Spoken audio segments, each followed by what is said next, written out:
السلام عليكم ورحمة الله وبركاته والحمد لله رب العالمين اللهم صل على محمد وعلى آل محمد بقدر كل ذرة ألف مرة كما تحب وترضى يا الله يا أرحم الراحمين.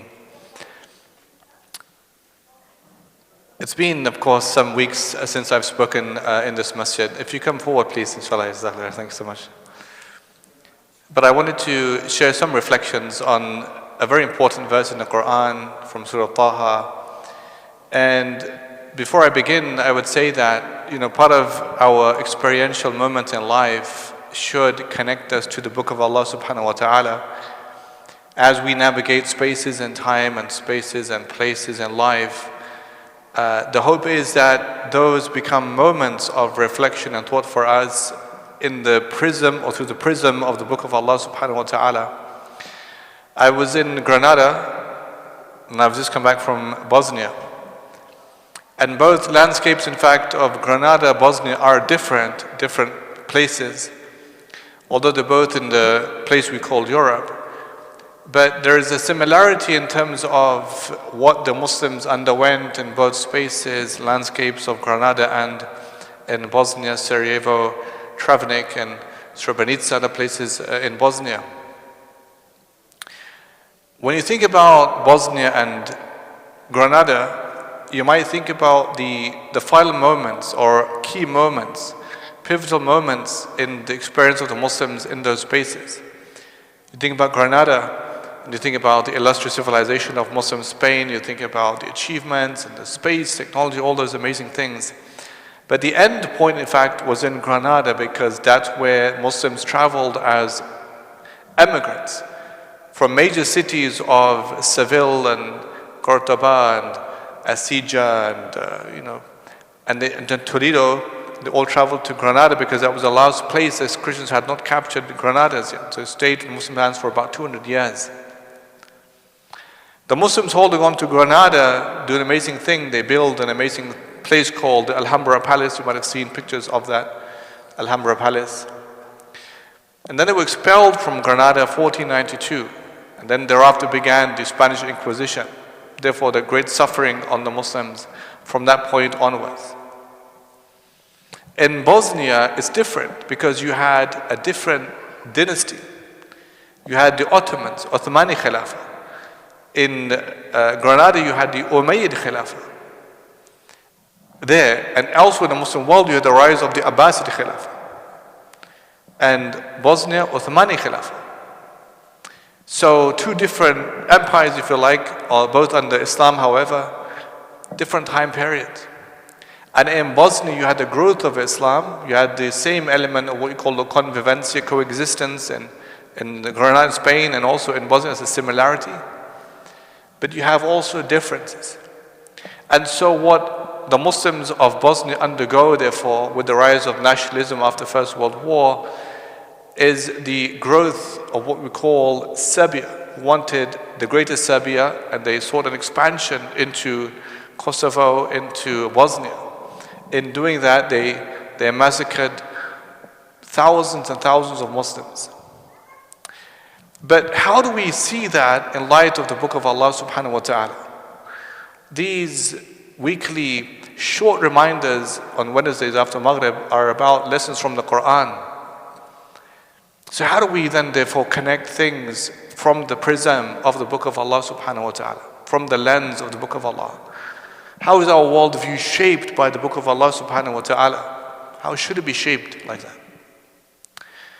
One of the very fundamental surahs revealed in the Meccan stage is Surah Taha. Surah Taha is Surah 20 of the Qur'an. A beautiful surah, Surah Taha. You might know a bit about Surah Taha because it was the surah that led to the conversion or reversion of Umar al-Khattab radiallahu anhu. On hearing the verses Surah Taha, it led him to investigate and embrace Islam. Surah Taha. Taha begins with one of the huruf al-muqatta'at, the disjointed letters like Yasin, like Noon, like Qaf, like Kaf, Ha, Ya, Mim, Sab. Like these are the disjointed letters. And so Taha, two separate letters, make the opening of that verse. But our focus is on a particular ayah 72 of that surah. What's happened so far in that surah Taha? What's the main kind of thing that's being drawn out of that surah? When you surah Taha, what's the main thing that's happening? Well, the first verse is telling us that Allah has not revealed the Qur'an لِتَشْقَى, not revealed the Qur'an to make you miserable. Qur'an is not purposed to make us depressed and sad and miserable about things. The Qur'an is a book of hope, of illumination, of insight, of inspiration. And Allah reminds therefore Surah Taha that this is not a book to make you sad, to make you miserable about life. Allah then goes on to describe in that Surah Taha the amazing episode, encounter concerning the repeated narrative in the Qur'an of Musa alayhi salam and Fir'aun. That of course is repeated in the Qur'an a lot. Everywhere in the Qur'an is repeated. The battle between truth and error, good and falsehood, iman and disbelief, tawheed and shirk, all this is repeated in the Qur'an with Musa alayhi salam and Fir'aun, and also in Surah Taha. Surah Taha is the same surah where we know that Musa alayhi salam commanded by Allah to go to Fir'aun. Idhab ila Fir'aun innahu tagha. Surah Taha happens elsewhere in the Quran, but it's also in Surah Taha. Musa alayhi salam's dua is only in Surah Taha. Rabbi shrah li sadri is also in Surah Taha. So some things we already know about Surah Taha because we know what's happening in it. But the key focal point for our short discussion today is about ayah number 72, what's happening. You see, if you think about what's happening in the surah, in the Prophet's life, when the surah is being revealed. It's a Meccan surah. What does that mean? It was revealed in Mecca. That means, some ulama, they say it was revealed during the Habasha period, when the Muslims migrated to Abyssinia. But it was revealed before Umar becomes Muslim, radiyallahu anhu. It was definitely before that time because that's what led him to Islam. So Surah Taha being revealed therefore, what does Allah say in that particular ayah? What's happening before it?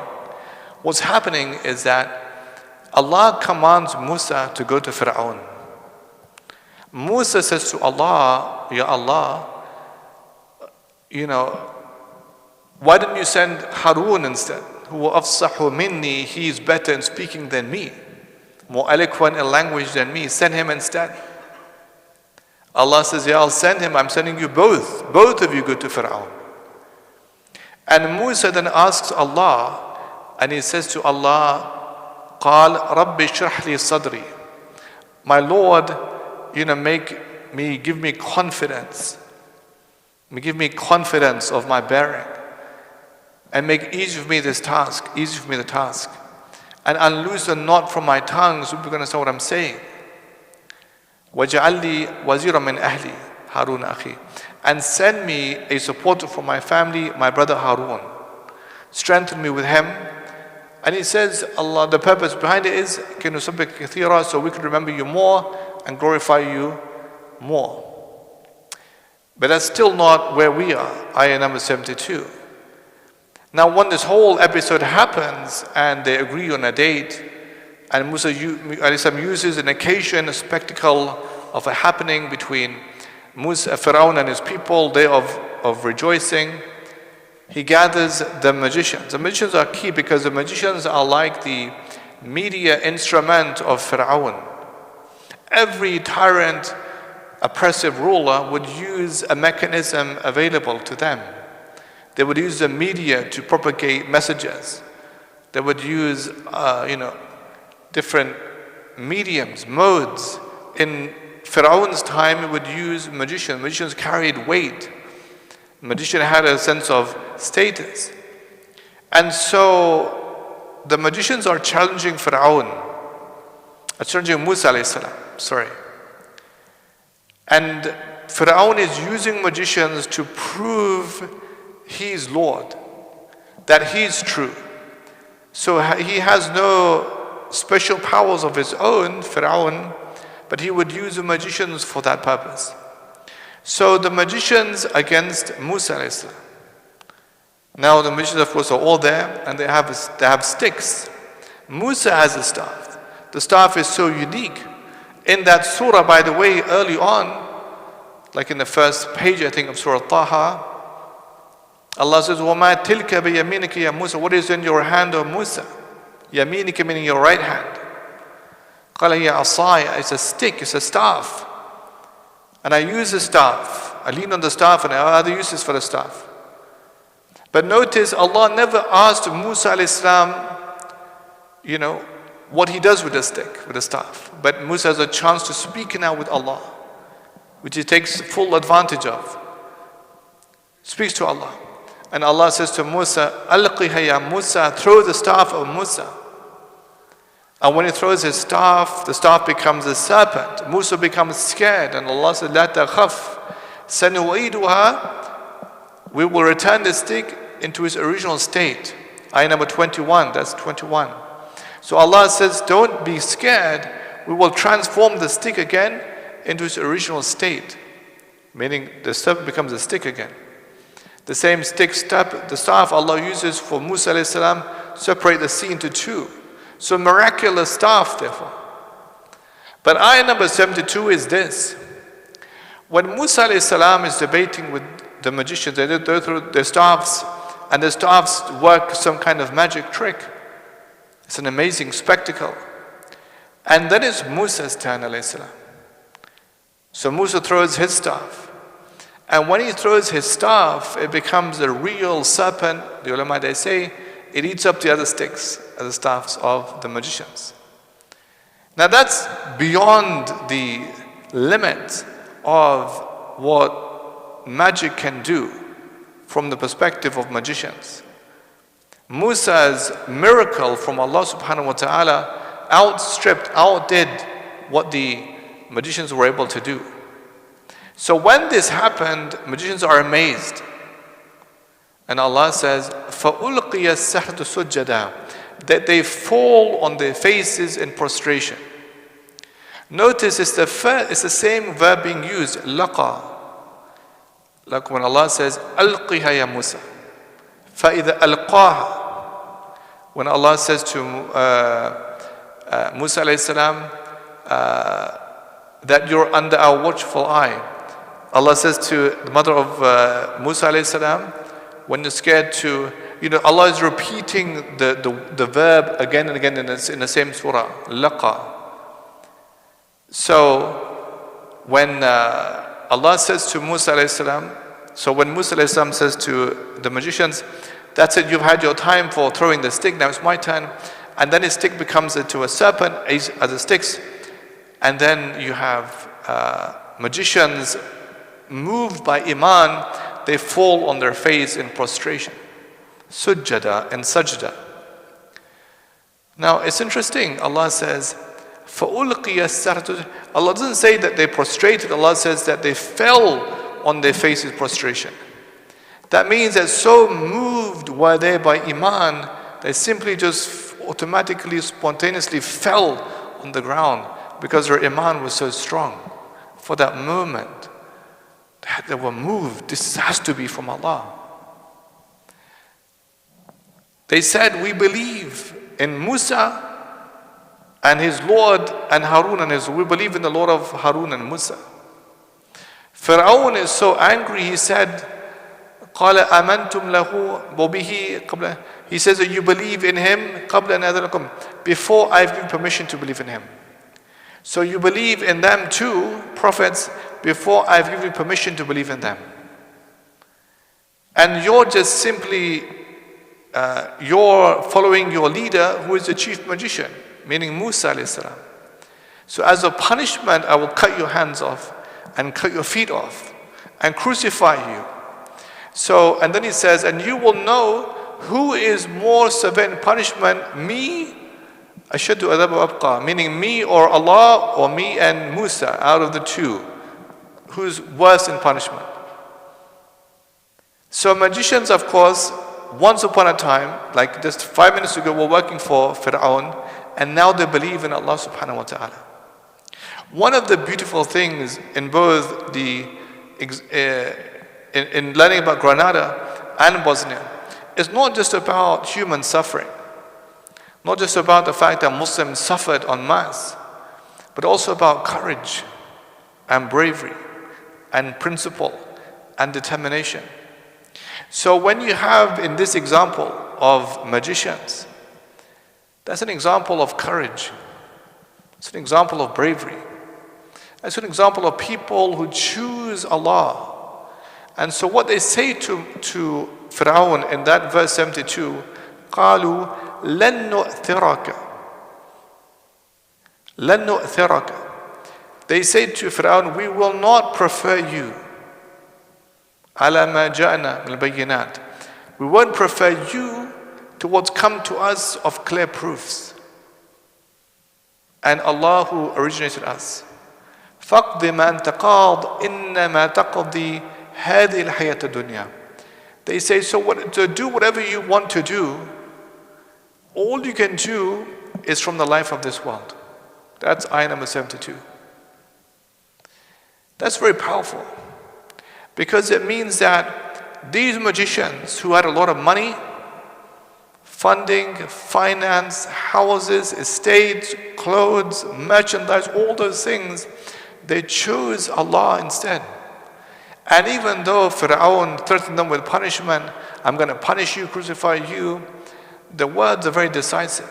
So one thing you'll find in Bosnia, in Granada, in both these landscapes, is also examples of courage. In 1992-1995, that's 3 years, you had a siege of Sarajevo. We were kids growing up in school in those days.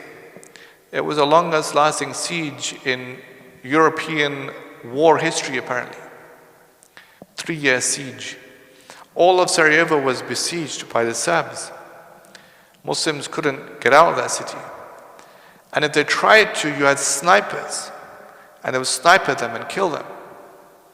So one thing the Muslims did is that they dug a tunnel. It's called Tunnel of Hope. They dug a tunnel under the only protected zone, which is the airport.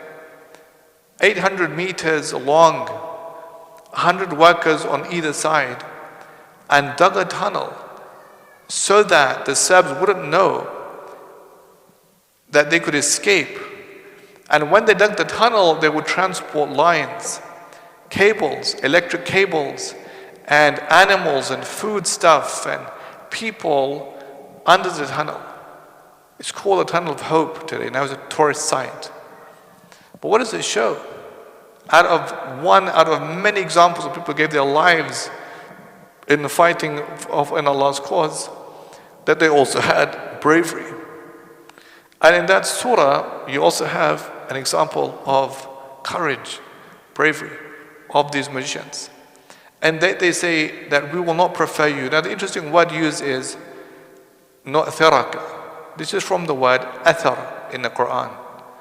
Athara. Ithar. I rang Sheikh Isam just maybe 2 hours before because I was confused about the way this word is used in the Qur'an. Athara, ithar, athar. You see, sometimes, like in this example in Surah Taha, it's used as we won't prefer you, preference.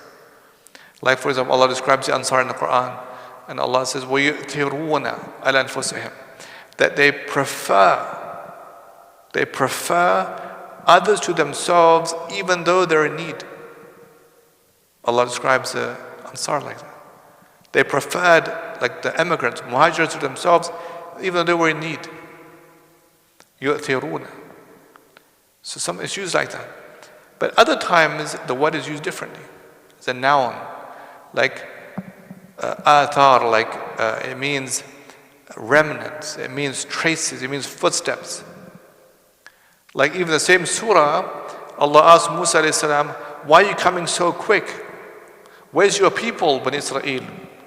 And Musa says to Allah that they are on my athari, on my footsteps, meaning they're just behind me.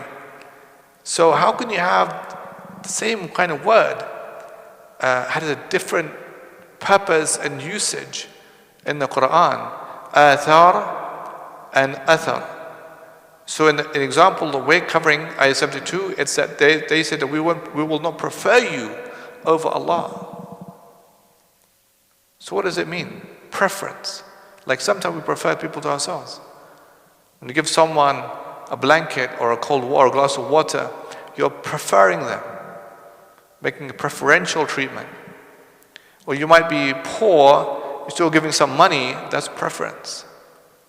You might not have much in life, but you're still worried about the poor, you're giving them sadaqah, that's preference. Ithar, taqdeem, your tafdeel, you're making preference. But the other one is athar, which is footsteps, traces. So you know what he said? What it means, how we understand it. He said it's like, and Allah knows best, but he said it's like whenever you prefer somebody to yourself, you leave in their heart a trace. You leave an impression on their heart. And I was, subhanAllah, so moved to hear that. That's just powerful. He said it's like that. He said you've left an impression on their heart. And that's like the way that we understand the word athar.